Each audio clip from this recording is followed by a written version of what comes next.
नमस्कार बच्चों, आज मैं आपको कृतिका भाग 1 क्लास 9th का जो पाठ है मेरे संग की औरतें, लेखिका मृदुला गर्ग के द्वारा यह एक संस्मरणात्मक शैली में लिखा गया गद्य है। उन्होंने इस पाठ में परंपरागत तरीके से जीते हुए लीक से हटकर कैसे जिया जा सकता है, ऐसी ही कुछ महिलाओं को केंद्र बिंदु बनाया है।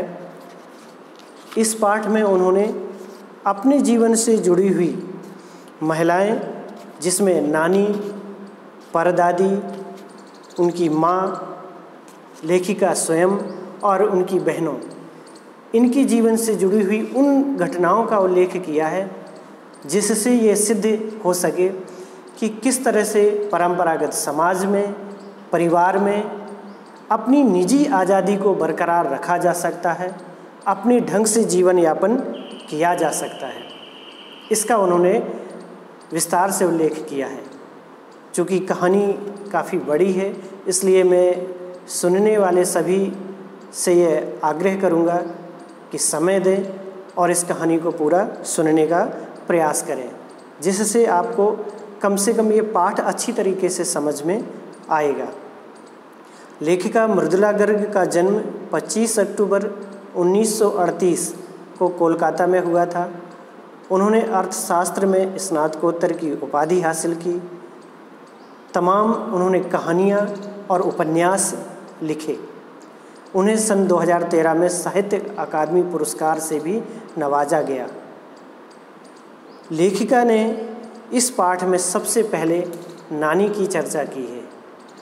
कहती हैं वो कि उन्होंने नानी को तो नहीं देखा, क्योंकि उनकी मृत्यु लेखिका की माँ के विवाह होने से पूर्व हो चुकी थी, लेकिन नानी की से जुड़ी हुई कहानियाँ अवश्य सुनी हैं। भले ही उन्हें नानी से कहानी सुनने का अवसर प्राप्त ना हुआ हो, लेकिन नानी की कहानियों से उन्होंने यह अर्थ समझ लिया कि किस तरह से पारंपरिक अनपढ़ और पर्दानशी महिला होते हुए भी उन्होंने अपनी निजत्व को बरकरार रखा, अपनी निजी आज़ादी को उन्होंने बरकरार रखा। पति शादी के तुरंत बाद उन्हें छोड़कर बैरिस्ट्री करने के लिए विलायत चले गए थे। उन्होंने कैम्ब्रिज विश्वविद्यालय से डिग्री हासिल की और जब वो हिंदुस्तान लौटे तो पूरी तरह से विलायती रीति रिवाज अर्थात यूरोपीय ढंग का जो उनका आचार व्यवहार था, उस हिसाब से उन्होंने जीवन यापन किया। उन्होंने अपने ढंग से ज़िंदगी जीने की कोशिश की, लेकिन अंग्रेजियत के तरीके से। लेकिन नानी के अपने रहन सहन पर इसका कोई असर नहीं पड़ा। उन्होंने अपनी इच्छा, आकांक्षा, पसंद नापसंद, इसका कोई भी जो दबाव है या अपनी वाणी को उन्होंने पति पर प्रकट नहीं किया। हाँ, लेकिन जब लेखिका की नानी मृत्यु के करीब पहुंच गई और उन्हें लगा कि उनका बच पाना मुश्किल है, उनकी 15 वर्षीय इकलौती बेटी, अभी उसकी शादी नहीं हुई है, उनकी शादी की उन्हें फिक्र थी, तब उन्होंने अपने पति के मित्र स्वतंत्रता सेनानी प्यारेलाल शर्मा को बुलाया। यानी उन्होंने कहा कि उनको बुलाइए और मैं उनसे बात करना चाहती हूँ। ये बाहरी तौर पर एक सामान्य सी घटना थी, लेकिन पारंपरिक समाज में, एक संयुक्त परिवार में, जहाँ महिलाएं स्वयं अपने मर्द से भी यानी अपने पति से भी मुँह खोलकर बात नहीं करती थीं, वैसे स्थिति में पति के मित्र से क्या उन्हें बात करनी है, ये सभी के लिए आश्चर्य का विषय था, कौतूहल का विषय। लेकिन वक्त की नज़ाकत को देखते हुए उनके नाना ने, अर्थात उनकी माँ के जो पिताजी हैं, उन्होंने अपने मित्र को तुरंत बुलवा लिया और अपनी पत्नी के सामने पेश कर दिया, यानी कहा कि ठीक है, आप बात करिए। तो ये एक उनकी अपनी निजी आज़ादी थी, उन्होंने जो चाहा वही किया। उन्होंने क्या बात की, ये और हैरत अंगेज़ बात थी। उन्होंने उनके मित्र से ये वचन लिया कि आप मेरी लड़की के लिए वर तय करेंगे, वर तलाश करेंगे। ये भी एक अपने आप में क्रांतिकारी बात थी, क्योंकि उनके पति साहब जैसा जीवन जीते थे। वो चाहते तो एक अच्छे घराने में, साहबों के घराने में, शानो शौकत से भरे घर में शादी कर सकते थे, लेकिन उन्होंने, नानी ने कहा कि मेरी बेटी की शादी के लिए आप आज़ादी का सिपाही ढूंढ करके करवाइएगा। अब कौन कह सकता था कि अपनी आज़ादी से पूरी तरह बेखबर रहने वाली जो महिला है, उसके मन में देश की आज़ादी के लिए ऐसा जुनून होगा, और वो भी मृत्यु की आखिरी क्षणों में प्रकट हुआ। बाद में लेखिका को समझ में आया कि दरअसल वे निजी जीवन में काफ़ी आज़ाद ख्याल रही होंगी। ठीक है, उन्होंने नाना की ज़िंदगी में कोई दखल नहीं दिया, ना ही उसमें कोई हिस्सेदारी की, लेकिन वो अपने ढंग से अपनी ज़िंदगी ज़रूर जीने की कोशिश करती रहीं, जीती रहीं। भले ही उन्हें पारंपरिक घरेलू उबाऊ और खामोश ज़िंदगी जीने में आज के हिसाब से लोग कह दें, लेकिन वो अपने निजी जीवन में क्रांतिकारी थी, और अपने निजी जीवन में वो अपने तरह की जीवन जीने के लिए स्वतंत्र रही हैं। खैर, इस तरह से मेरी माँ की शादी, यानी लेखिका के माँ की शादी एक ऐसे पढ़े लिखे होनहार लड़के से हुई जिसे आज़ादी के आंदोलन में शामिल होने के अपराध में ICS के इम्तिहान यानी परीक्षा में बैठने से रोक दिया गया। यानी ब्रिटिश भारत में ICS प्रशासनिक लेवल की सर्वोच्च पद था। इंडियन सिविल सर्विस, भारतीय प्रशासनिक सेवा, जिसे स्वतंत्र भारत में IAS कर दिया गया, इंडियन एडमिनिस्ट्रेटिव सर्विस, भारतीय प्रशासनिक सेवा। और यह पद तमाम युवाओं के लिए एक स्वप्न होता है, एक आदर्श होता है, इस पद को प्राप्त करना, इसके परीक्षा में पास होना। जेब में उस समय उनका पुश्तैनी पैसा भी नहीं था, आज़ादी के आंदोलन में खर्च हो गया। माँ को भी गांधीवादी सिद्धांतों के चक्कर में सादा जीवन और उच्च ख्याल रखने पर मजबूर होना पड़ा। उन्हें शुरुआत में खादी साड़ी बांधनी नहीं आती थी, क्योंकि वह मोटी और भारी होती थी साड़ी।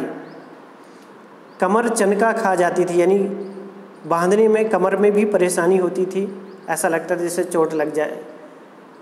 लेकिन वो रात में प्रयास करती थी जिससे कि दिन में उन्हें शर्मिंदगी ना उठानी पड़े, कोई परेशानी ना हो। उनकी सास भी लेखिका की माँ का बहुत ख्याल रखती थी, यानी लेखिका की दादी, और वो अपनी बहू यानी लेखिका की माँ से कोई भी कार्य करवाने की ना तो चेष्टा करती थी और ना ही प्रयास किया जाता था। उनके हिसाब से तो उनकी बहू उससे नाजुक बर्तन की तरह है, या नाजुक है कि धोई, पोंछी और छींके पर टांग दी, रस्सी से नेट नुमा बना करके, और उस पर कोई मिट्टी का या कोई मक्खन या घी का बर्तन रखा जाता था। आपने अगर कृष्ण की माखन चोरी वाला दृश्य देखा होगा तो आप अवश्य समझ जाएंगे कि किस तरह से मटकी ऊपर टांग कर रखी जाती थी उस समय। तो कहने का तात्पर्य है कि वो इतनी नाजुक थी, या इतना उनका सम्मान था कि उनसे कोई भारी काम या कोई भी काम करवाने की कोशिश नहीं करता था। यानी उन्हें कभी उस छींके से उतारने की कभी किसी ने पेशकश नहीं की, किसी ने नहीं कहा कि संयुक्त परिवार है, इनका भी ये उत्तरदायित्व है, आप ये काम करें, ऐसा कुछ भी नहीं आया। अब इसकी वजह क्या रही होगी, बहुत ज़्यादा तो नहीं, लेकिन ये ज़रूर था कि उनकी जो ससुराल पक्ष यानी ससुराल वाले साहिबों से काफ़ी अभिभूत थे, क्योंकि उनके पिता का रौब काफ़ी था। विलायत से वो पढ़ कर के आए थे। स्वाभाविक है कि यूरोपीय रंग ढंग से उनका जीवन यापन था, उनका संपर्क अंग्रेज़ों से बहुत अच्छा था, इसलिए उनसे प्रभावित थे। उनके नाना पक्के साहब माने जाते थे। शायद इस कारण से वो अंग्रेज़ों के बहुत बड़े प्रशंसक थे। तो संभवतः इस कारण से उनका इतना मान सम्मान था, या अन्य भी कारण हो सकते हैं। अब नानी की सनक भरी आखिरी ख्वाहिश और नाना की रजामंदी, कि वे रोमांचक उपकथाएं थी जो कहानी के तिलिस्म को और गाढ़ा बना चुकी थी। दूसरा कारण था उनकी माँ की शख्सियत यानी व्यक्तित्व। उनकी माँ के अंदर खूबसूरती, नज़ाकत, गैर दुनियादारी के साथ साथ ईमानदारी और निष्पक्षता भरी हुई थी, और शायद यही गुण उन्हें उनके परिवार में, उनके आसपास पड़ोस में उन्हें परियों जैसे लगते थे, उनके कद को ऊंचा बनाते थे, और इसी वजह से उनसे किसी ने ठोस काम करवाने की यानी परिश्रम का काम करवाने की कोई सोच भी नहीं सकता था। हाँ, यह अवश्य है कि सभी उनसे मौखिक राय, ज़बानी राय ज़रूर लेते थे, और कई बार तो उनकी ये जो सलाह होती थी पत्थर की लकीर की तरह निभाई भी जाती थी। मैंने अपनी दादी को कई बार कहते सुना है कि हम हाथी पे हल न जुतवाया करते, हम पे बैल हैं। यानी कहने का तात्पर्य है कि घर के काम करने के लिए बहुत से सदस्य हैं। कुछ लोग हाथी जैसे सम्मानजनक होते हैं परिवार में। पुराने समय में यातायात के लिए, आने जाने के लिए हाथी एक सम्मानजनक, राजा महाराजा बड़े पद के लोग ही उस पर बैठ सकते थे या बैठकर यात्रा करने की हैसियत रखते थे। इसलिए हाथी गति के लिए नहीं बल्कि वो मान सम्मान के लिए रखा जाता था। तो यहाँ तात्पर्य है कि घर में कुछ सदस्य ऐसे होते हैं जो एक मानक होते हैं उस घर के लिविंग स्टैंडर्ड का, उस घर के मान सम्मान का, उनसे काम नहीं करवाते। बचपन में ही मुझे इस जुमले का भावार्थ शायद समझ में आ गया था, जब देखा कि माँ हम बच्चों की ममतालू परवरिश के मामले में बिल्कुल भी ख्याल नहीं रखती थी, लेकिन घर के अन्य प्राणी, घर के पुरुष सदस्य भी, महिलाएं भी, सभी हमेशा तैयार रहते थे। माँ को भी आज़ादी का जुनून था। ऐसा नहीं है कि वो स्वतंत्र नहीं थी या आज़ादी का उनके अंदर जुनून नहीं था। वे अपनी आज़ादी अपने ढंग से जीने में, अपने तरीके से जीने में व्यक्त करती थी।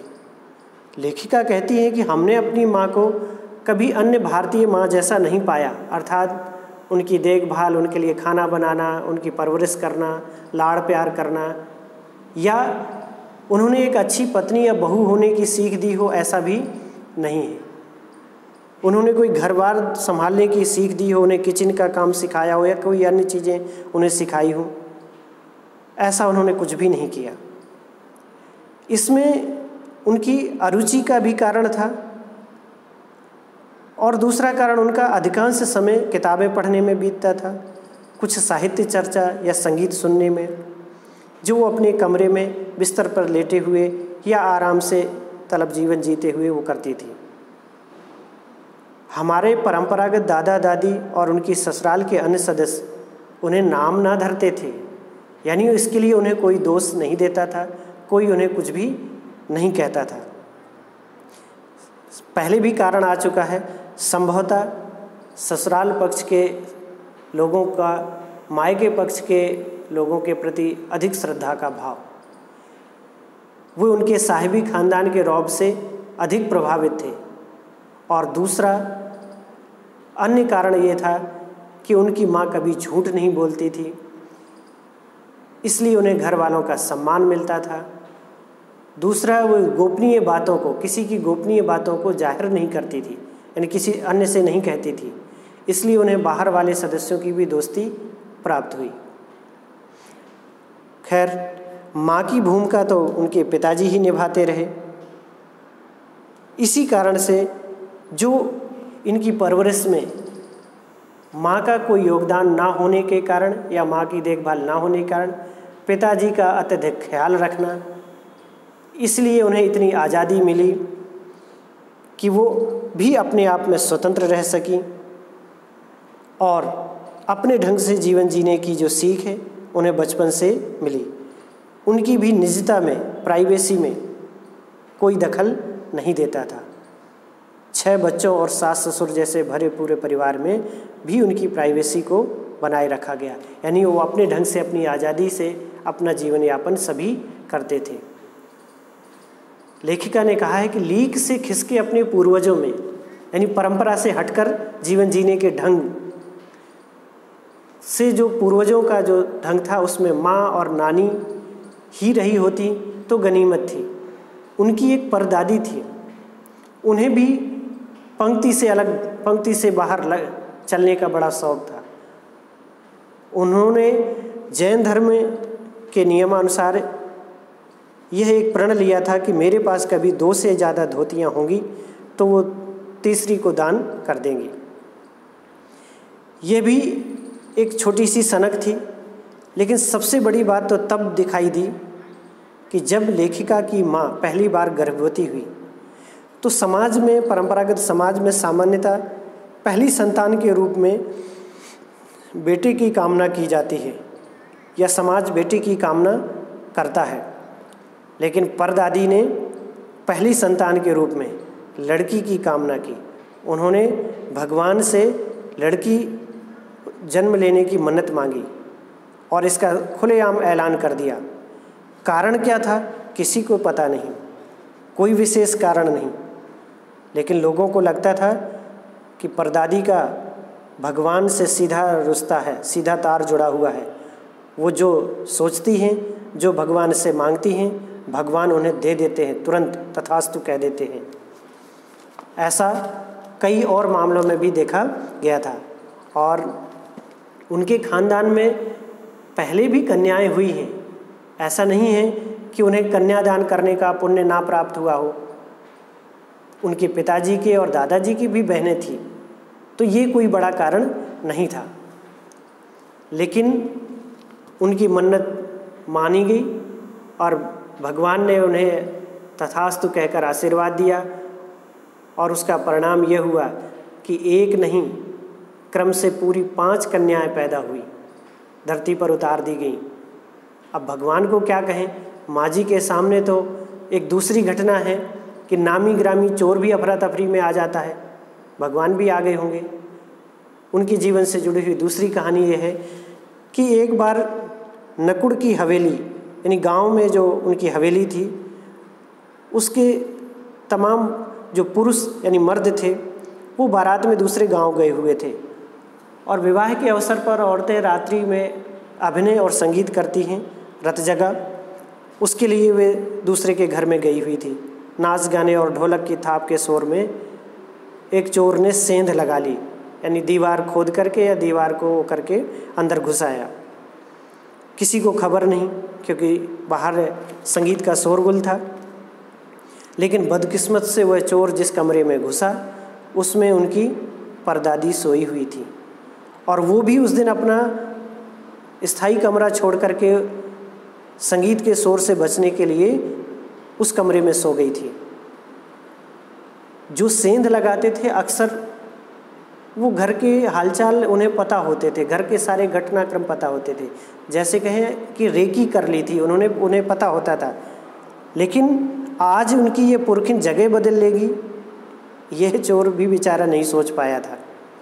खैर, बुढ़ापे की नींद ठहरी, चोर दबे पाँव की आहट से आया, लेकिन उनकी नींद खुल गई। बुढ़ापे में भी कम गहरी नींद आती है। उन्होंने पूछा कौन?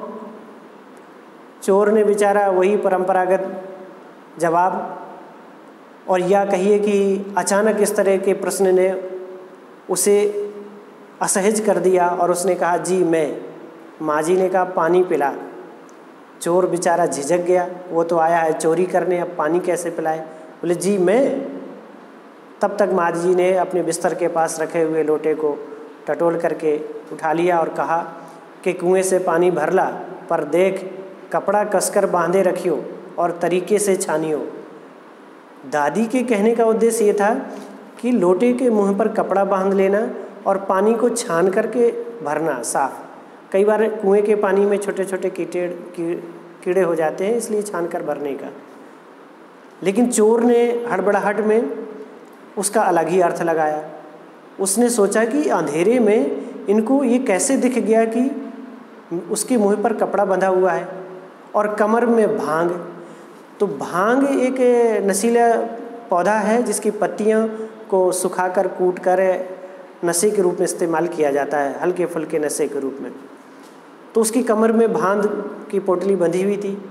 लेकिन यहाँ छानियो शब्द से उसने अर्थ लगाया कि भांग को घोल करके छानना, उसने ये अर्थ लगाया, जबकि ये था कि पानी, कुएं से पानी भरते समय उसको छान करके लोटे में भरना। उसने सोचा, उसने भी सुन रखा था कि दादी के भगवान से सीधे तार जुड़े हुए यानी कनेक्टेड हैं पूरी तरह से के, लेकिन ये नहीं सोचा था कि बुढ़िया भांग भी छानती है, यानी भांग भी पीती होगी, नशा करती होगी। उसे एकदम यकीन ना हुआ, इसी से कुछ हैरान परेशान हो उठा। माँ जी ने कहा, प्यास लगी है, जल्दी कर भाई। बेचारा चोर धर्म संकट में पड़ गया। उसने कहा, पर मैं तो चोर हूँ। हुआ करे, प्यासे को पानी तो पिला, मेरा धर्म ना बिगाड़ियो, लोटे के मुँह से कपड़ा ना हटाइयो, हाथ रगड़ कर धो लीजो और पानी कपड़े से छान कर भरियो। अब उसे समझ में आया कि क्या कह रही थी दादी। उसने कहा कि आप चोर के हाथ का पी लेंगी, यानी पानी पी लेंगी। कहा ना, रगड़ कर धो लीजो। सब नाचने गाने में लगे हैं और यहाँ पर मेरे और तुम्हारे भगवान के सिवा और कौन है, यानी या तो मैं या तुम और भगवान, यही तीन देखने वाले हैं, और कौन जानता है। भगवान वहीं कहीं आसपास धरे होंगे यानी रखे होंगे। चोर तो बेचारा अकबका गया, क्या करता, लोटा लेकर चल दिया और उसने पूरी एहतियात के बरतते हुए, यानी साफ़ सफाई से जैसी हिदायत दी गई थी, लोटे में पानी भर करके आया। इसी बीच पहरेदार द्वारा उसे पकड़ लिया गया, क्योंकि कुएं पर पानी भरते हुए, इतनी रात्रि में पानी भरते हुए देख लिया गया था। लेकिन माँ जी ने क्या किया, माँ जी ने उस लोटे से पानी खुद पिया और आधा बचा हुआ पानी उस चोर को पिला दिया और कहा कि एक लोटे से पानी पीकर हम माँ बेटे एक हुए। अब बेटा तू चाहे चोरी कर और चाहे खेती कर। ये आप देखेंगे कि दादी की दरिया दिली भी है इसमें, कि उन्होंने एक आदमी को सही रास्ते पर ले आए, भटके हुए आदमी को एक अवसर दिया।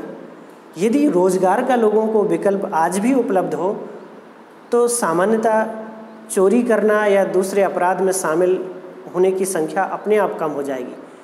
कुछ लोग स्वभावतः करते हैं, क्रूर मनस्थिति के कारण करते हैं, लेकिन कुछ लोग मजबूरी में इस दिशा में चले जाते हैं, क्योंकि उनके पास जीवन यापन के लिए उनके पास रोजगार का कोई विकल्प नहीं होता। ये एक बहुत बड़ी बात है सोचने वाली। उन्होंने उसे खेती का विकल्प दिया कि या तो तुम श्रम करके जीवन यापन कर लो और या फिर तुम चोरी कर ले, जो तुझे उचित लगता हो। अब स्वाभाविक है कि यदि ऐसा अवसर उपलब्ध होगा, बेटा बेचारा और बेटे जैसा उसे सम्मान मिला, तो वो किस लायक रहता।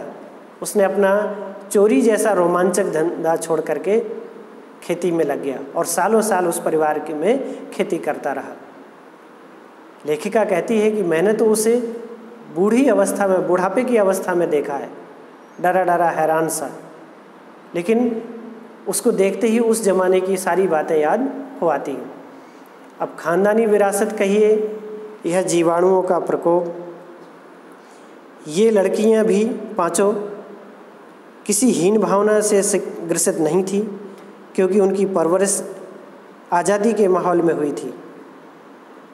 15 अगस्त 1947 को जब देश को आज़ादी मिली, या कहना चाहिए कि उस दिन जब जश्न का माहौल था, सारे लोग इंडिया गेट की ओर भागे जा रहे थे, लेकिन ऐसा दुर्योग आया, यानी बुरा समय, कि लेखिका उस दिन बीमार थी, टाइफाइड हो गया था। डॉक्टर ने बाहर आने जाने से मना किया था। बेचारी नहीं जा सकी, बहुत ही दुखी हुई और रोई भी, लेकिन क्या करते, उन्हें एक गुड़िया दे दी गई खेलने के लिए। उम्र उस समय 9 वर्ष थी, लेकिन उस समय गुड़िया से मन बहलने की उम्र नहीं रह गई थी। तंग आकर पिताजी ने उन्हें एक उपन्यास दे दिया पढ़ने के लिए, ब्रदर्स कारामजो। बचपन से ही संभवतः किताबें पढ़ने का उन्हें शौक़ लगा था। कुछ देर बाद उन्होंने देखा कि पिताजी को छोड़कर के बाकी घर के सभी सदस्य जश्न में शामिल होने के लिए जा चुके हैं। पिताजी दूसरे कमरे में बैठकर किताबें पढ़ रहे हैं। लेखिका ने भी रोना धोना छोड़ करके वह उपन्यास पढ़ना प्रारंभ कर दिया, लेकिन जैसे जैसे वो पढ़ती गई उन्हें रोने का अवसर फिर नहीं मिला। हाँ, पहली बार में उन्हें कितना समझ में आया ये तो उनके लिए कहना मुश्किल था, क्योंकि बाद में उन्होंने उस पुस्तक को कई बार पढ़ा था। लेकिन उस पुस्तक का एक अंश उस समय ही उनके दिमाग में ऐसा बैठ गया, जिसमें बच्चों पर होने वाले अनाचार और अत्याचार यानी बाल शोषण पर आधारित था वो उस पुस्तक का एक अंश, वो उन्हें कंठस्थ हो गया। और उम्र के हर पड़ाव में उन्होंने जो भी रचनाएं लिखी, जैसे जादू का कालीन, मेरा नाटक नहीं, 3 किलो की छोरी, ये जैसी कहानियाँ, या कठगुलाब जैसा उपन्यास, उसमें बहुत से अंश इस बाल शोषण पर आधारित जो भाग था उससे प्रभावित बना रहा। कई कहानियों में उन्होंने इस भाग को या इस अंश को किसी न किसी रूप में लिखा। लेखिका की अन्य 4 बहनें भी परंपरा से हटकर जीने में विश्वास करती थी। उनकी भी ऐसी ही कुछ कहानियां हैं। उनकी बड़ी बहन यानी जिसके लिए परदादी ने मन्नत मांगी थी, मंजुल भगत, घर का नाम रानी था और लेखिकी ये अवतार हुआ मंजुल भगत। लिखना उन्होंने शादी के बाद शुरू किया और पति के नाम का शीर्षक यानी टाइटल लगा लिया। कहते हैं कि हम पैदाइशी जैन नाम छोड़ करके वो भगत बन गई। दूसरे नंबर में लेखिका थी जिसके घर का नाम उमा था और बाहर का मृदुला। शादी के बाद गर्ग बन गई यानी मृदुला गर्ग। ये वो दौर था जब नारीवाद का चलन, फेमिनिज्म, इसका चलन पश्चिम में हुआ, उसका प्रभाव हिंदुस्तान में भी आया। उस दौर में नाम बदलने की परंपरा थी इस आंदोलन के प्रभाव से, लेकिन इन्होंने नाम नहीं बदला। कुछ लोगों ने सवाल भी किया कि आप तो इस तरह से आज़ादी से जीती हैं, आज़ाद ख्याल महिलाएं हैं, फिर ऐसा क्यों? उन्होंने किया। पिताजी से भी लोग पूछते थे कि आपकी 5 बेटियां हैं, कम नहीं हैं, और फिर भी आपने 2-2 नाम रख छोड़े हैं, क्या इनसे मन नहीं भरा? लेखिका से जो छोटी बहन थी जिसके घर का नाम गौरी और बाहर का चित्रा, वह लेखिका नहीं बनी क्योंकि घर में कोई पढ़ने वाला भी चाहिए। लेकिन चौथी और जब 5वीं बेटी पैदा हुई तो उन्होंने एक ही नाम रखा, रेणु और अचला। यानी इस तरह से मंजुल, मृदुला, चित्रा, रेणु, अचला, ये 5 बहनें थी। उनकी 2 बहनें चित्रा और रेणु वो भी लेखिका बन गई, और भाई राजीव, एक भाई सबसे छोटा राजीव, वह भी एक लेखक के रूप में आगे उन्होंने काम किया। हम 4 लिखते हैं और तमाम ख़ानदान हमें पढ़ता है। लेखिका के ससुराल में उनके लिखा हुआ कोई नहीं पढ़ता। शुरू में तो इन्हें असहज सा लगा, लेकिन बाद में उन्हें ठीक ही लगा।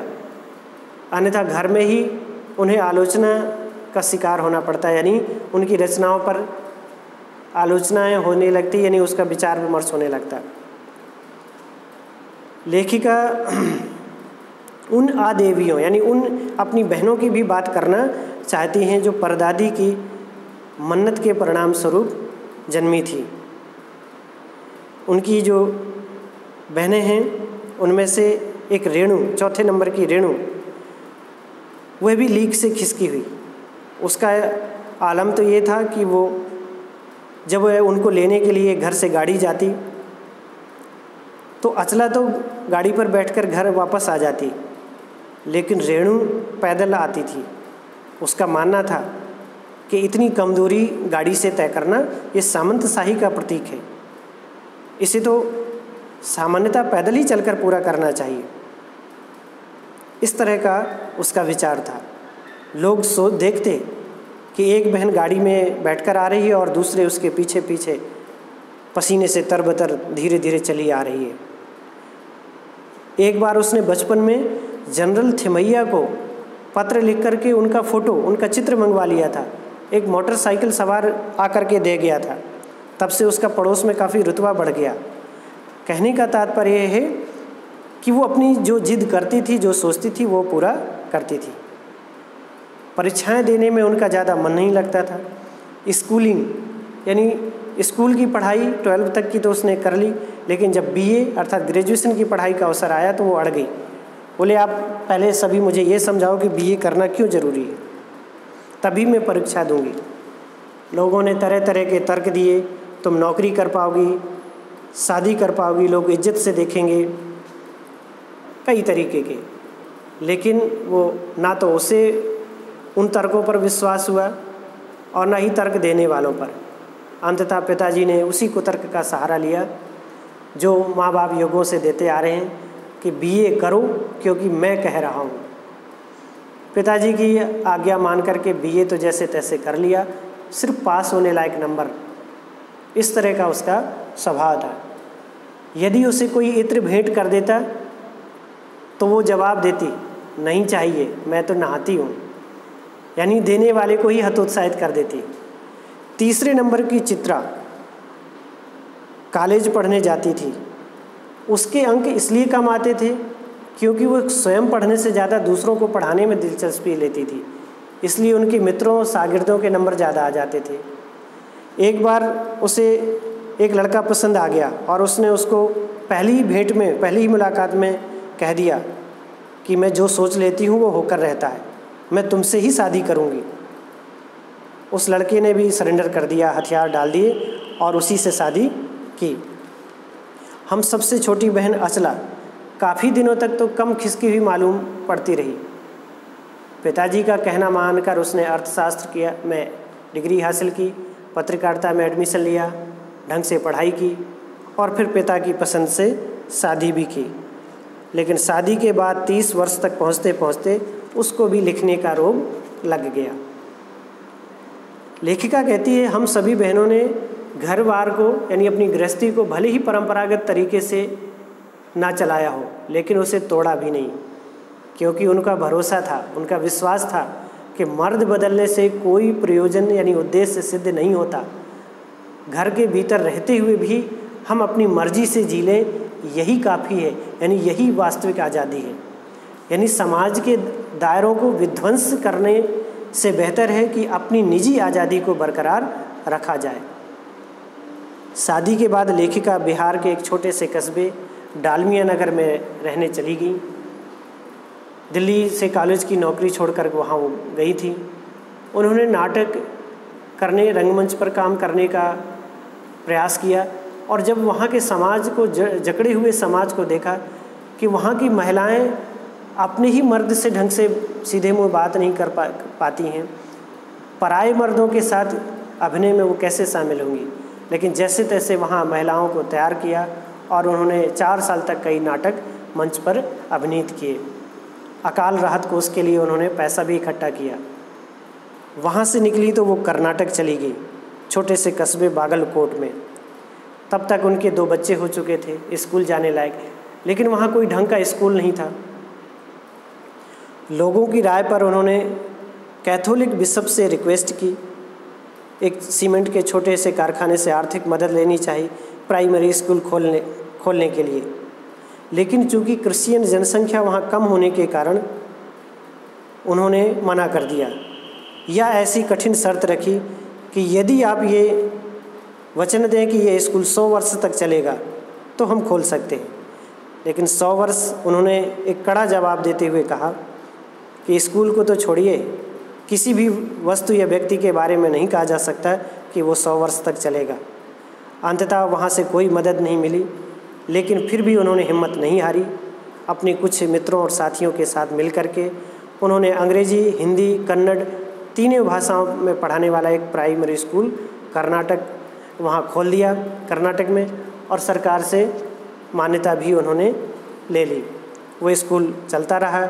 उनके और उनके आस पड़ोस के जितने भी बच्चे हैं सभी उसमें से पढ़कर आगे बढ़े।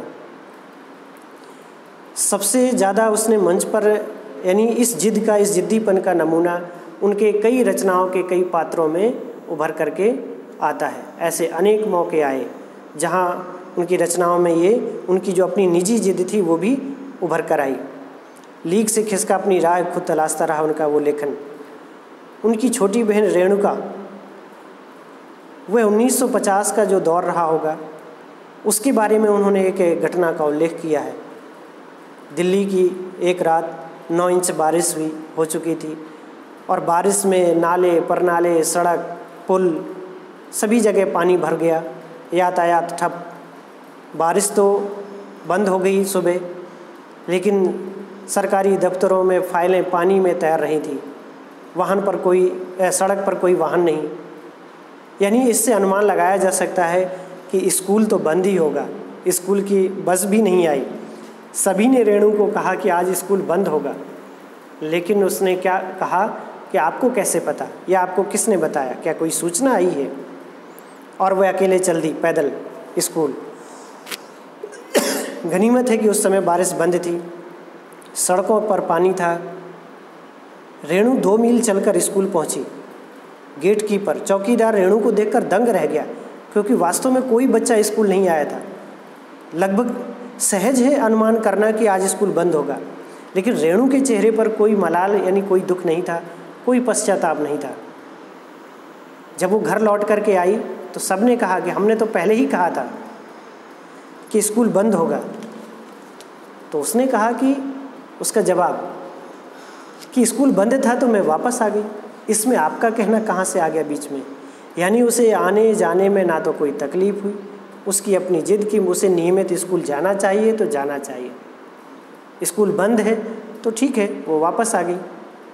लेखिका कहती है कि मैं सोचती हूँ कि कैसा रोमांच का अनुभव हुआ होगा, कैसा फीलिंग आ रही होगी उस दिन जब सभी जगह पानी भरा हुआ, लबालब सुनसान शहर, निचाट अकेले, पूरी तरह से अकेले जाना और अपनी धुन में मंजिल की तरफ बढ़ते जाना। वाकई अकेलेपन का मज़ा कुछ और ही है। यानी वो अपनी आज़ादी है, अपनी निजता है। संभव है कि ऐसी चीज़ें, ऐसी घटनाएं कई बार लोगों को लगती हैं कि ये दिमागी हालत ठीक नहीं है, या लोग लीक से खिसके हुए हैं, या जिसे हम सनकी कह देते हैं। लेकिन लेखिका ने इन घटनाओं के माध्यम से बताने की कोशिश की है कि हम अपने समाज को आमूल-चूल ना बदलते हुए भी छोटी छोटी बातों में भी अपनी आज़ादी को हम बरकरार रख सकते हैं। यह पाठ हुआ और इसमें जो प्रश्न अभ्यास है, इससे संबंधित मैंने बातें आपको बताई हैं। अगर आपने कहानी ध्यान से सुनेंगे तो अवश्य आप प्रश्न अभ्यास को कर लेंगे। यदि हम इसको भी जोड़ते हैं तो कहानी बहुत बड़ी हो जाएगी और जिसे फिर कर पाना बहुत संभव नहीं है। तो मुझे उम्मीद है कि आपको ये कहानी पसंद आई होगी। यदि आपको पसंद आए तो आप वीडियो को लाइक ज़रूर करेंगे। धन्यवाद।